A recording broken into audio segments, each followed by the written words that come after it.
तो माता रमाबाई ने इस समय ये कसम खाई थी कि जो ये रीत रिवाज है, जो ये कुरीतियां हैं, इनको हम तोड़ देंगे। पति मतलब गुलाम। सबके पास मोबाइल फोन है, गूगल कर लीजिए। पति मीन्स गुलाम। कुरीतियों से अपने बच्चों को भी बचाएं कि लीडरों की धूम है, फॉलोवर कोई नहीं, सब तो है जनरल, आखिर सिपाही कौन। आज के परिप्रेक्ष्य में हमारी भूमिका क्या है, हमें उस पर ही बात करनी है और उसको आपको जग के सोचना होगा बिंदुवार कि सच में हमारी जो भूमिका है, हम अपनी भूमिका के साथ न्याय कर पा रहे हैं कि नहीं कर पा रहे। हम जो कर रहे हैं उसका कोई परिणाम आ रहा है या नहीं आ रहा। हमने जो करना चाह रहे हैं उसके पीछे हम ही बाधा है कि कोई दूसरा है।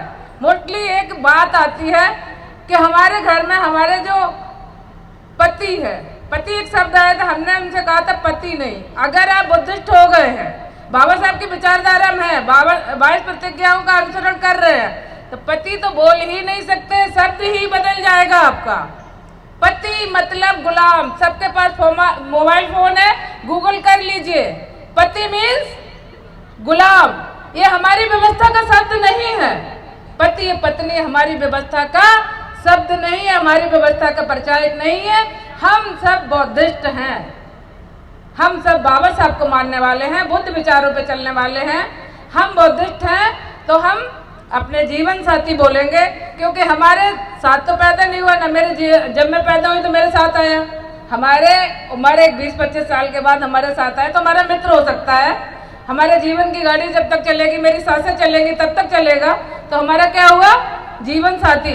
वो मेरा मालिक नहीं है और ना मैं उसकी गुलाम। तो सबसे पहले हमें क्या सुधारना है, हम अपनी भाषा शैली को सुधारें। जब हम दूसरे के सामने से प्रस्तुत करें तो हमारा आत्मविश्वास बड़ा होना चाहिए और वो हमारी बातों से प्रभावित हो, कहे कि ये जो महिलाएं हैं, ये बहुजन समाज की महिलाएं हैं, ये मेरा दायित्व है। पढ़ी लिखी बुद्धिजीवी महिलाओं का ये दायित्व है कि समाज में इस तरह का आदर्श प्रस्तुत करें। 22 प्रतिज्ञाओं का मतलब ये नहीं है कि हम किसी दूसरे वर्ग के या दूसरे धर्म संस्था के उसको गालियां दें। हम क्यों गालियां दें किसी को। हमारी इतनी लंबी लाइन है महापुरुषों की, उन्होंने हमारे लिए रास्ते तैयार किए, त्याग समर्पण और संघर्ष से किए हैं ना। तो मानवर काशीराम साहब यहाँ कहते थे कि जिन बातों पर ज्योतिबा फुले, सावित्रीबाई फुले ने दिमाग लगाया, पेरियार साहब ने दिमाग लगाया, बाबा साहब अम्बेडकर ने अपना पूरा जीवन लगा दिया, या अन्य महापुरुषों ने दिमाग लगाया, उन बातों को हमें सीधे सीधे अपने जीवन में उतार लेना है, उनको आचरण में उतार लेना है। उनको हमें दिमाग लगाने की जरूरत नहीं है। अगर आपने उस पर अपना दिमाग लगाया तो हम अपने संस्कारों से विमुख होंगे। और जो गुरु किल्ली मिली है ना, मास्टर चाबी, किस चीज की, आप देख लीजिए। जब इस चीज को यहाँ पे बंद करके मैं दूसरी बात बोलूंगी, जब सावित्रीबाई फुले जी ने महिला बच्चों को पढ़ाना शुरू किया, लड़कियों को खास तौर से, तो बहुत सारे उनके ऊपर आरोप लगाए। और एक सबसे गंदा और घिनौना काम क्या होता था कि जो दूसरे लोग थे, जो नहीं चाहते थे कि महिलाएं गुलामी, इस मानसिक गुलामी से बाहर आए, उन्होंने उनके ऊपर कीचड़ सब फेंका। लेकिन एक माता हमारी ऐसी थी, दुनिया में कितनी भी माताएं होंगी, लेकिन हमारे जीवन को सुधार करने वाली सिर्फ सावित्रीबाई फुले ही थी, जिन्होंने हमें ज्ञान की ज्योति दी। वो 2 साड़ियाँ लेके चलती थी, सब जानते हैं यहाँ पे। और यही एक ज्ञानी की ज्योति को पेरियार साहब ने भी चलाया। उन्होंने भी यही कहा कि आपके जीवन में कोई भी उजाला नहीं भर सकता, सिर्फ शिक्षा ही एक ऐसी चाबी है जिससे सभी ताले खुल सकते हैं। और इसी चीज को मानव काशीराम साहब ने जब जातियों का संपूर्ण विनाश पढ़ के उस 24 घंटे में उन्होंने उस किताब को सुनते हैं 10 से 11 बार पढ़ा था, और उन्होंने ठान लिया था कि हम इस देश के गुलाम नागरिकों को शासन सत्ता मतलब उनको हम राजनीति करना सिखाएंगे, उनकी हम सरकार बनाना सिखाएंगे। और उन्होंने ये संकल्प लिया। हमारी एक बहन ने बहुत अच्छा गाना सुनाया था कि संकल्प लेंगे, जो भी था एक संकल्प शब्द हमने नोट कर लिया था, आप लोग को याद दिलवा रहे हैं कि संकल्प। तो आज सब बहनें, हम किसी भी संस्था से जुड़े, हम किसी भी संगठन से जुड़े, हम टुकड़ों में बटे या कुछ भी हो, जब भी कहीं सामाजिक कार्यक्रम हो, जब भी कोई कुछ हो, तो हम सब एक साथ हों, हम सब एक साथ दिखें। क्योंकि हुआ क्या है कि हमें भी फोड़ने के लिए बहुत सारी चीज़ें होती हैं। हमारी एक बहन घर से निकली, उसके साथ पहले क्या होता है, जब भी कोई नई महिला काम करने निकलती है समाज में, तो जैसे ना कि कोई नया फूल खिला तो भंवरा एकदम से नहीं आते उनके ऊपर, ऐसे हमारी बहनें भी आती हैं एकदम से आगे, पूरा बड़ा सा 50 महिला इकट्ठी हो गई।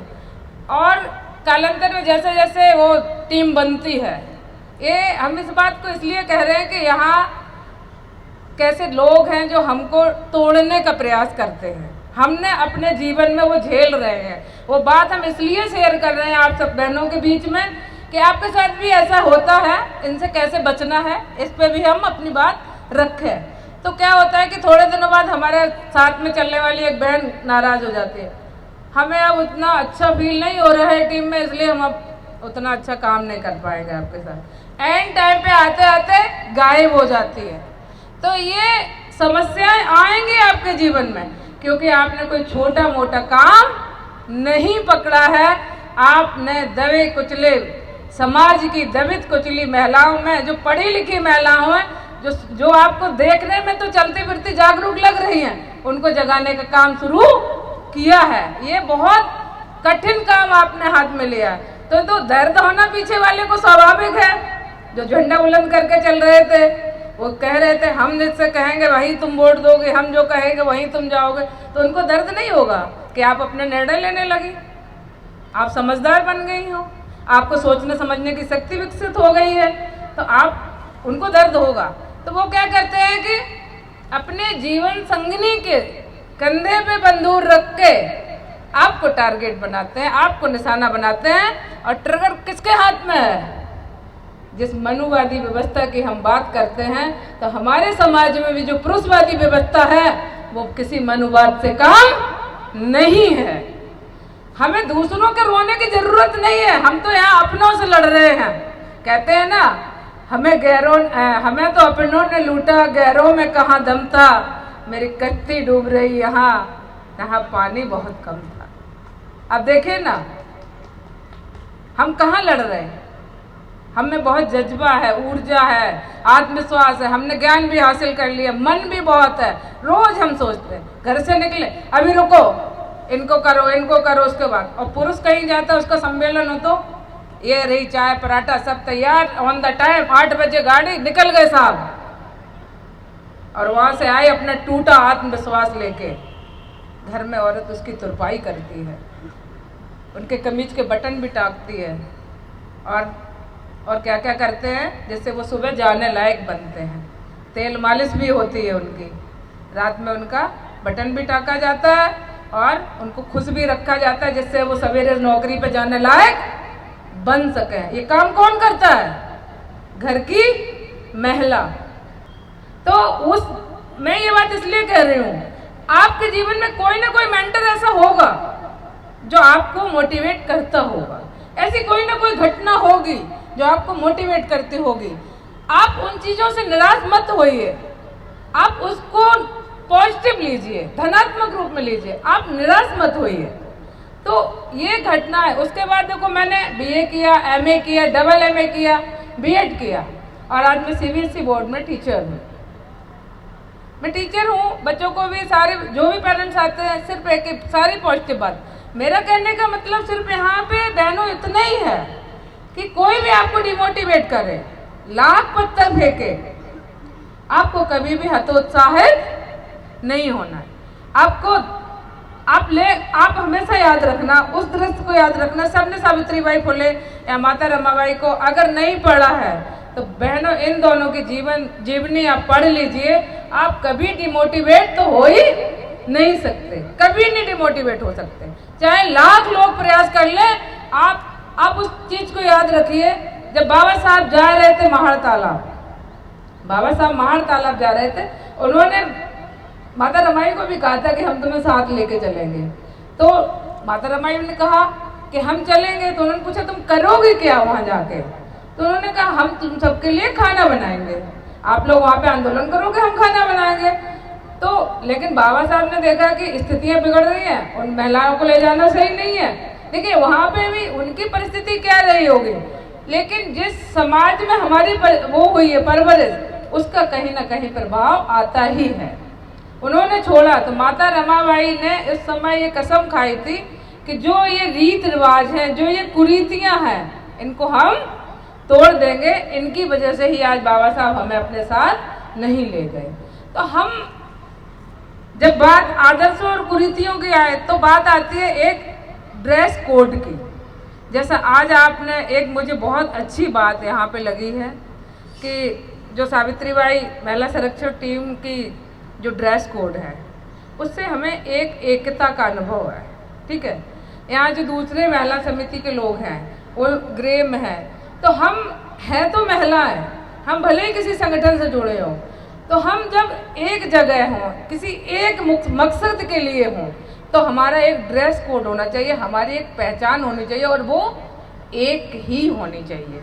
ये भी है कि हम कहाँ पहने, तो किसी बड़े उत्सव में जैसे आज जैसा कोई प्रोग्राम है उसमें पहन सकते हैं, कहीं हमको एकता दिखानी है वहाँ, आंदोलन करना है वहाँ। इसके साथ साथ जागरूकता ये तय करती है, महिलाओं की जागरूकता, जिनके ऊपर इस समाज को आगे ले जाने की जिम्मेदारी है, उनको ये जिम्मेदारी है कि आगे की जो नस्ल है हमें उन्हें भी परवरिश करनी है। तो उनका पढ़ना लिखना बहुत ज़रूरी है कि साथ साथ कुरीतियों से अपने बच्चों को भी बचाएं। हम इसलिए नहीं कह रहे हैं, अभी यहाँ पे हमारे साथ बहुत लोग, हमारे जब आदर्श बदलेंगे, बाबा साहब की जो 22 प्रतिज्ञा हैं वो आदर्श बदलने वाली हैं। लीडरों की धूम है, फॉलोवर कोई नहीं। जो भी थोड़े दिन काम कर लेता है ना, वो क्या लीडर बनना चाहता है कि लीडरों की धूम है, फॉलोवर कोई नहीं, सब तो है जनरल, आखिर सिपाही कौन? तो सबको जनरल नहीं बनना है, कुछ लोगों को सिपाही बन के भी काम करना है। तो हम सबको जहाँ भी हम खड़े हों तो हम बुलाएं।